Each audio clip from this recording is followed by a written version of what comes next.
Hi all. Accounting and ഓഡിറ്റിങ്ങിൻ്റെ കണ്ടിന്യൂഷനാണ് നമ്മളിന്ന് ചെയ്യുന്നത്. മുൻപത്തെ ക്ലാസ്സുകളിൽ നമ്മൾ ഡിസ്കസ് ചെയ്തിട്ടുണ്ടായിരുന്നത് rules for debit and credit, English approach പ്രകാരമുള്ള rules for debit and credit ആയിരുന്നു അല്ലേ.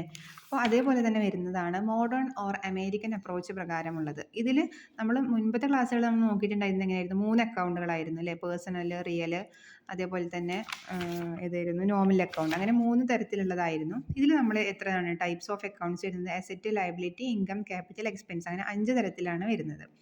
അതിലെങ്ങനെയാണ് അസറ്റും എക്സ്പെൻസും ഇൻക്രീസ് ചെയ്യുമ്പോൾ ഡെബിറ്റ്, ഡിക്രീസ് ചെയ്യുമ്പോൾ ക്രെഡിറ്റ്.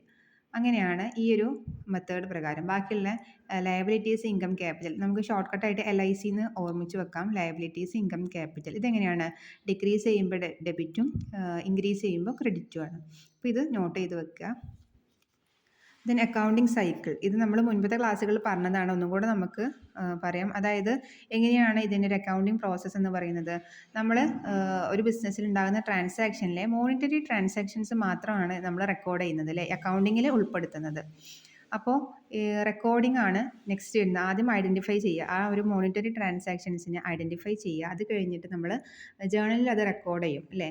പിന്നെ ജേണലിൽ നിന്നും ലെഡ്ജറിലേക്ക് നമ്മൾ അതിനെ പോസ്റ്റ് ചെയ്യുക എന്നാണ് പറയുക. ഈ ഒരു ജേണലിൽ നമ്മൾ ഈ ഒരു റെക്കോർഡ്സിനൊക്കെ ട്രാൻസാക്ഷൻസിനെ റെക്കോർഡ് ചെയ്യുന്നതിന് നമ്മൾ ജേണലിംഗ് എന്ന് പറയും. അതേപോലെ തന്നെ ജേണലിൽ നിന്ന് ലെഡ്ജറിലേക്ക് മാറ്റുന്നതിന്, അതായത് ക്ലാസിഫൈ ചെയ്യുന്നതിന് അപ്പോൾ ഓരോരോ ഇതാക്കി മാറ്റി. ഇപ്പോൾ റെൻ്റ് അക്കൗണ്ട്, സാലറി അക്കൗണ്ട്, അങ്ങനെ ഡിഫറെൻ്റ് ആയിട്ടുള്ള അക്കൗണ്ടുകളിൽ നമ്മൾ പോസ്റ്റ് ചെയ്യുന്നതിന് നമ്മൾ പോസ്റ്റിംഗ് എന്നാണ് പറയുക. ലെഡ്ജറിൽ നമ്മൾ അത് ജേണലിൽ നിന്ന് ലെഡ്ജറിലേക്ക് പോസ്റ്റ് ചെയ്യുക എന്നാണ് പറയുക. പോസ്റ്റിംഗ് എന്നാണ് ആ ഒരു പ്രോസസ്സിന് പറയുക. ദെൻ നമ്മൾ സമ്മറൈസ് ചെയ്യും, അതായത് ട്രയൽ ബാലൻസിലാണ് നമ്മളിതിനെ സമ്മറൈസ് ചെയ്യുന്നത്. Then finalising, final account, P&L account, balance ഷീറ്റിലൊക്കെ നമ്മൾ എന്ത് ചെയ്യും? ഫൈനലൈസ് ചെയ്യും അല്ലേ. ട്രയൽ ബാലൻസിൽ നിന്ന് ഇൻഫർമേഷൻസ് എടുത്തിട്ട് P&L അക്കൗണ്ട്, അതായത് പ്രോഫിറ്റ് ആൻഡ് ലോസ് അക്കൗണ്ടും ബാലൻസ് ഷീറ്റ് നമ്മൾ പ്രിപ്പയർ ചെയ്യും. ദെൻ ലാസ്റ്റ് എന്ത് ചെയ്യും? നമ്മൾ അനലൈസ് ചെയ്യും ആൻഡ് ഇൻ്റർപ്രറ്റിംഗ്, അതായത് cash flow statement, fund flow statement, ratio അനാലിസിസിലൂടെയൊക്കെ നമ്മൾ എന്ത് ചെയ്യും? അനലൈസ് ചെയ്യും, ഇൻ്റർപ്രറ്റ് ചെയ്യും.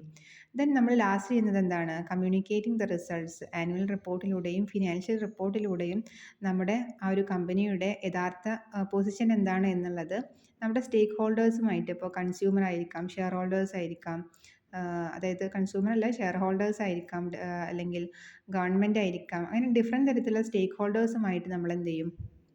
നമുക്കിത് ഈ ഒരു ആനുവൽ റിപ്പോർട്ട് കമ്മ്യൂണിക്കേറ്റ് ചെയ്യാൻ പറ്റും. അപ്പോൾ ഇത്രയാണ് ഇതിൻ്റെ ഒരു പ്രോസസ്സ് വരുന്നത്. ദെൻ അടുത്ത ക്ലാസ്സുകളിൽ നമുക്ക് ഓരോന്നും, അതായത് ജേണൽ എന്താണ്, ലെഡ്ജർ എന്താണ്, ട്രയൽ ബാലൻസ് എന്താണെന്നുള്ളതൊക്കെ വിശദമായിട്ട് നോക്കാം. So thank you for watching this video.